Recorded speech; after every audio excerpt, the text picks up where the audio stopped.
Assalamualaikum warahmatullahi wabarakatuh. Perkenalkan, saya Meira Agustin dengan NIM 05021181924014 dari Program Studi Teknik Pertanian kelas Indralaya Universitas Sriwijaya. Baiklah, di sini saya akan menjelaskan tentang pelumas pada mesin. Di sini terdapat definisi pelumas. Pelumas adalah zat kimia yang umumnya cairan yang memberikan di antara dua benda bergerak untuk mengurangi gaya gesek. Zat ini merupakan fraksi hasil destilasi minyak bumi yang memiliki suhu 105 sampai dengan 135 derajat Celcius. Pelumas berfungsi sebagai lapisan pelindung yang memisahkan dua permukaan yang berhubungan. Umumnya, pelumas terdiri dari 90% minyak dasar dan 10% zat tambahan. Salah satu penggunaan pelumas yang paling utama adalah oli mesin yang dipakai pada mesin pembakaran dalam. Selanjutnya ada pelumasan. Pelumasan adalah suatu sistem atau rangkaian pada kendaraan di mana pelumas ditampung, disedot, disaring, kemudian disebarluaskan secara menyeluruh ke setiap bagian mesin. Selanjutnya ada fungsi dan tujuan pelumasan. Di sini terdapat fungsi pelumasan. Terdapat beberapa fungsi pelumasan, diantaranya 1. Mengurangi gesekan antara bagian yang bergerak dengan memisahkannya.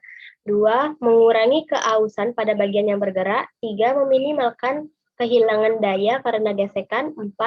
Memberikan efek pendinginan. Selama sirkulasi, pelumas membawa panas dari bagian yang bergerak dan mengirimkannya ke sekitarnya. Kemudian yang kelima, memberikan efek bantalan. Keenam, menyediakan tindakan pembersihan.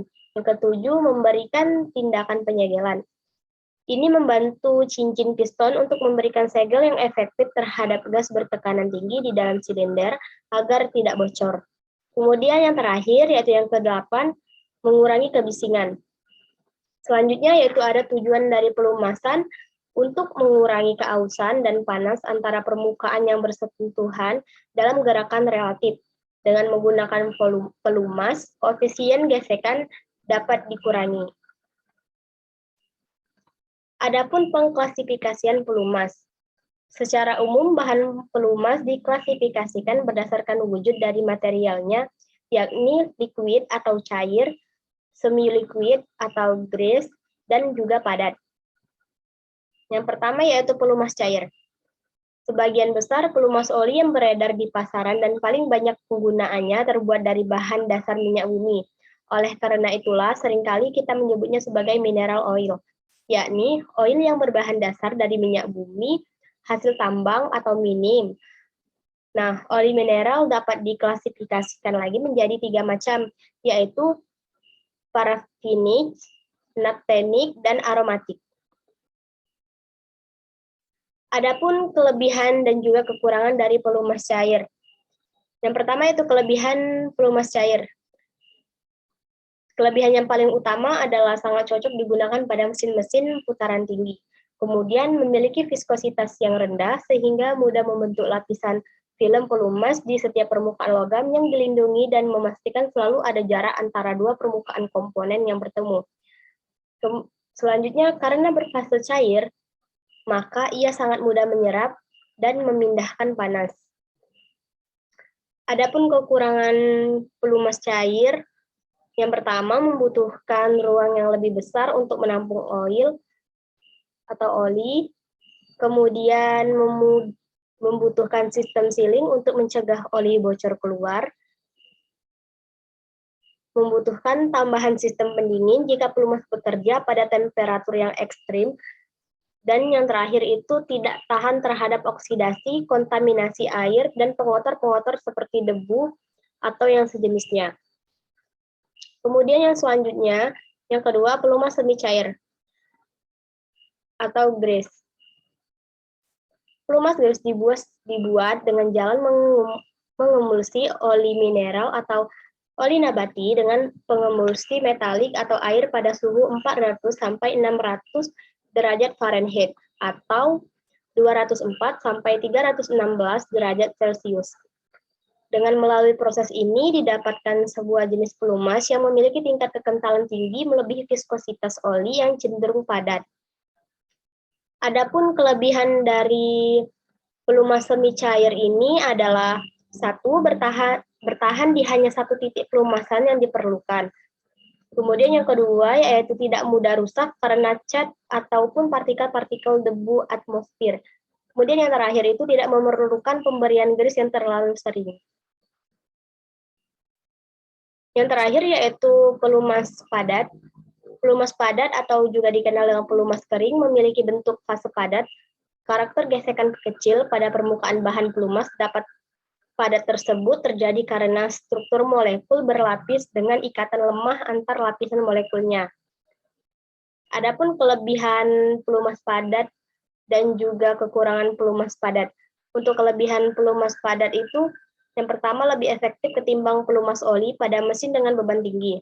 Kemudian yang kedua sangat stabil pada kondisi temperatur tinggi, serta pada kondisi lingkungan beradiasi dan reaktif. Kemudian yang ketiga, membuat desain mesin menjadi lebih sederhana karena tidak dibutuhkan ruang lebih seperti jika menggunakan pelumas oli. Untuk kekurangan pelumas padat ini, yang pertama, jika sekali saja lapisan film lubrikasi rusak, maka tidak akan dapat diperbaiki. Keseluruhan bagian pelumas padat harus diganti. Kemudian selanjutnya, itu kekurangannya ada koefisien gesekan lebih tinggi jika dibandingkan pelumas oli, dan juga mudah haus. Nah, ada pun beberapa kode oli pelumas. Yang pertama, kode oli SAE. Menurut SAE internasional adalah singkatan dari Society of Automotive Engineer sebagai identifikasi dari kekentalan oli. Pada kemasan oli akan tertulis kode SAE 10W sampai 30, 10W sampai 40, atau 20W sampai 40, 20W sampai 50. Adapun di sini gambar untuk kode oli SAE. Kemudian yang kedua yaitu kode oli API. API yang merupakan singkatan dari American Petroleum Institute merupakan sebuah kode standar yang menentukan kualitas dari oli. Pada kemasan oli akan tertulis kode API dengan 2 tambahan alfabet huruf di belakangnya, misalnya API SN atau API CH. Di sini dapat kita lihat contoh dari kode oli API. Kemudian yang ketiga yaitu kode oli JASO. JASO merupakan singkatan dari Japanese Automotive Standard Association, yakni lembaga Jepang yang mengecek standar kualitas oli. Kode oli biasanya diikuti dengan MA atau MB. Keduanya mengacu kepada pemakaian yang berbeda. Bisa dilihat di sini terdapat gambar dari penggunaan kode oli JASO.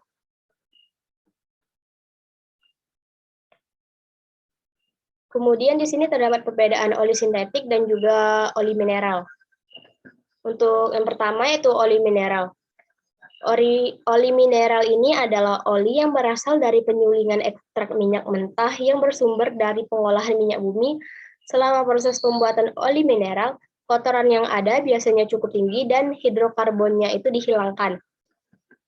Nah, oli mineral biasanya banyak digunakan pada jenis atau model kendaraan lama yang masih dikembangkan dengan teknologi yang lawas.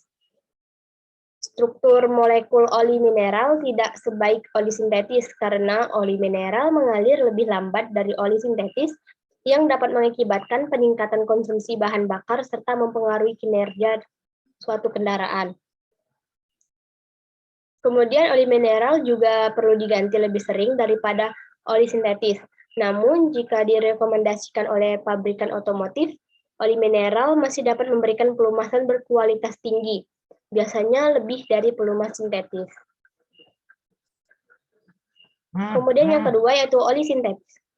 Oli sintetis memang semakin menjamur di pasaran karena mampu memberikan performa kendaraan menjadi lebih baik. Pelumas sintetis sudah mengalami transformasi dengan melalui proses pencampuran atau penambahan zat kimia aditif dan lebih sedikit kotorannya sehingga oli ini tidak sekental oli mineral. Dalam artian oli sintetis ini lebih encer. Oli sintetis ini banyak digunakan pada kendaraan bermotor saat ini, karena fungsinya dapat melindungi dari keausan, oksidasi, korosi, atau memberikan efek deterjen atau dispersan. Adapun keuntungan lain dari oli sintetis adalah aliran yang sangat baik pada suhu yang rendah, viskositas yang lebih stabil, bahkan pada suhu tinggi, atau oli sintetis tidak mudah berubah bentuk, lebih jarang mengganti oli, kurangnya pembentukan deposit, meminimalisir keausan pada suku cadang, mengoptimalkan konsumsi bahan bakar, serta pastinya juga oli sintetis ini melindungi mesin dan memaksimalkan masa pemakaiannya.